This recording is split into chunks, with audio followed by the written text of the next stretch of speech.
Hi, my name is Pat Sander from the CEO of Box Recordingz, and tonight we are here at Smart Bar, Juke Fest 2012.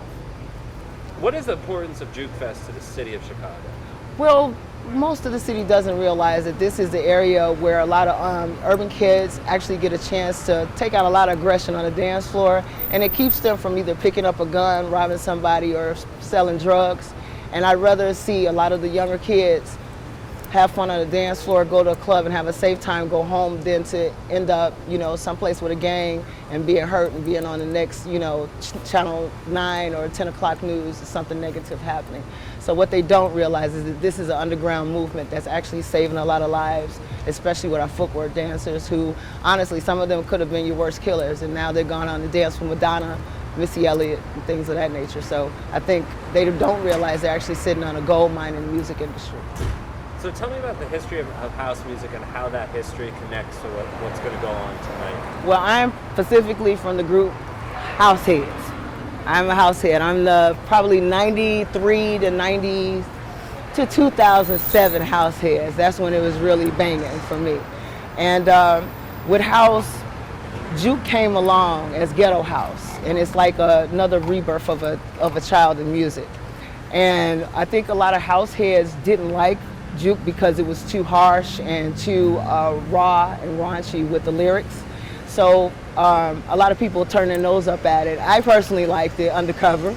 I had a little sister who was pretty much, you know what I'm saying, doing what she did, and I listened to her stuff like, wow, they're saying that in the music, and I can't believe maybe, look, 10 years later, I'm actually selling it. So with house music, they pretty much don't kind of own us a little bit. They might own a couple of the DJs because they were brought up underneath them. What do you mean by own? They don't own? They don't, how can I say this nicely? Screw it. They pretty much look at us as that we don't exist. We're not a part of them because we're not a part of that age of where they were, the bigger stars, even though most of them taught a lot of the DJs that you see today that are popular right now in ghetto house and Juke. They respect each other, but they will not have us at their events, and stuff like that. For example, Chosen Few. Chosen Few is supposed to be a house music, pretty much party for the city of Chicago. They never asked, and out of all the years that I've gone, asked for a ghetto house or a Juke DJ of the new school to come and represent for that part of house music. So that's the part that kind of makes me a little sad. What does the word Juke mean? It might have many meanings. Well, that came from Poncho and Gant-Man. They walked in front of a club and they heard music come out, and it's like, oh man, it's juking over there. They juking, and it's like, Juke. Maybe that's what we need to call our sound. So that's basically what happened. DJ Poncho and DJ Gant-Man kind of coined that phrase. And is it also a form of dance? Yes, it is. What is that form of dance? How do you describe it? It's pretty much grabbing a girl's ass and pumping it really hard. Dry humping might be the definition. So why is that okay? I mean, some women think that that's bad, but obviously other women don't see it that way. How do you see it? Actually, I don't see it as bad. I mean, every generation has its, it's dirty dancing.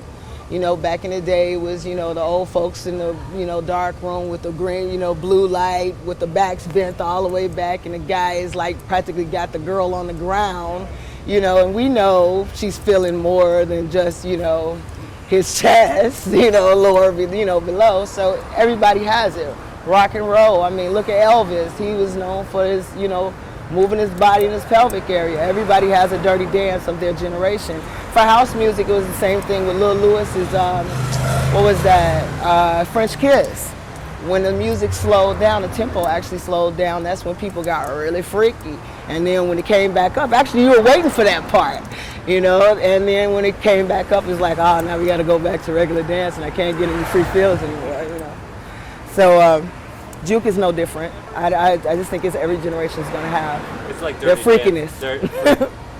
So tell me about putting this event on the north side. This is typically music that's at home on the south and west sides. Why do it up here? I did it up here originally, and I got a lot of flack from it from the guys, and that was because I wanted it to be a diverse situation where everybody would feel comfortable coming from every part of the city and that people would get home safely. The south side, I lived there, but it has its issues. People, you know, you don't have all nice people want to come out and have a good time. You have people that want to cause problems. And up north is kind of like a melting pot, and you get a better, different grade of people, and those negative people are going to stay where they are. And I think the positive people, if they really want to party, are going to come up here because they're going to be around different types of people. And I think sometimes being around different cultures actually makes you censor how you act. Whether you're a gangbanger, a thug, or whatever, you don't want people to see you that way when you're around other people of other cultures. Interesting. Do you guys have any follow-up questions? Yeah, I'm wondering, like, what you think. Do you think that throwing this party on the north side has brought more positive attention from the kind of like mainstream house heads? Yeah, absolutely. Hold on. Absolutely. You'll edit that. Yeah, that'll be okay.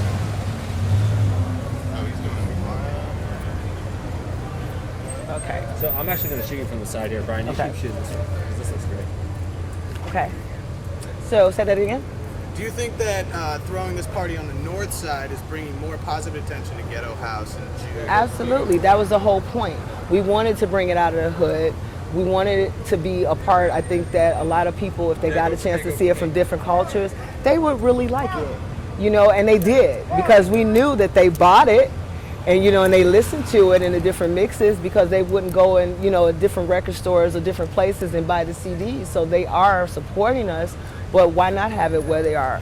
You know, where everybody can come, where you've got Hispanics, you've got, you know, the white boys, white girls, you know, and stuff like that. I mean, I personally love parties that have every denomination of any kind of people there, because that's how house music was from the beginning. That's the reason why all the kids that weren't jocks and they weren't, you know, completely goths or losers with the people in the middle, I love that, because that's what house was. And then still today, you still got those people in the middle that's still looking for a place to party, that are not thugs, you know what I mean, and stuff like that. So that's what we're bringing. We're showing people it's cool to be a square and know how to dance, you know what I mean, and hang out with decent people. And everybody can have a good time and go home okay, and nobody's got to fight, and nobody's got to get shot at the end of a party. And I think that's what the city of Chicago doesn't understand, is that these parties, they've never been to them, so they get a bad rap. Even in the high schools, they're saying, "Oh, we don't do any juke dancing here. We don't want any juke music. Kids get a little rowdy when that happens." Why? Have you ever had it? No, we don't even want to try. So that's the reason why we said we'll let everybody else see it from up here, and then you make your decision of what it is. Well, I feel like I hear you, I hear Traxman a lot, I hear a lot of people talk about how they feel like ghetto house has been blocked, and I'm wondering if there's so many people out here. I mean, there are tons of people coming into this party. And Yeah. I think it's a popular party, and I'm wondering, you know, why do you think that? Why is it getting blocked then? If so many people are listening to it, so many people are down to party and listen. Because you have a mainstream bunch of people who've never seen it outside of what we do. Honestly, you have juke people don't throw juke parties. They don't, because they're afraid. The first time I started this, we were at Subterranean, and Sub T was like, "We're afraid of the element it's going to bring." Till when they saw it was a lot of their kind of people. Northsiders up here, regular, you know, skateboard kids, and they're like, "Whoa, wait a minute, we completely misjudged this whole situation." And then we went over to Evil Olive, and even they gave me a problem a week before the party. And it's like, what? You want to call a meeting, and now it's a week before the party? We've had this in place for 5 months. Well, we're afraid you're going to run away our regular clientele. At the end of the night, they had to apologize because the place was packed, a line around the corner, still at 4 o'clock in the morning for people trying to get in. So for me, it was one of those, I told you so's, you know, I was really justified and felt like, yes, now you understand what I'm saying. And the guy was like, the manager's like, "Man, you all's people came out, and I did not know that it was such a mixed crowd like this." And even their crowd stayed and had an amazing time. So they're learning a little bit, by little bit, to respect the area, the part of it. But as far as it getting bigger and being a part of big festivals, they're trying, but they're trying at a very small area. They'll like give us, you 20 minutes to juke, and then you gotta go. And it's like, what? we go away peacefully. We say thank you for the opportunity. That's what you call them, stiletto nails? Stiletto nails, dog. Wow, they are kind of pointy. Yeah, they're real good for writing on the green line or real. Like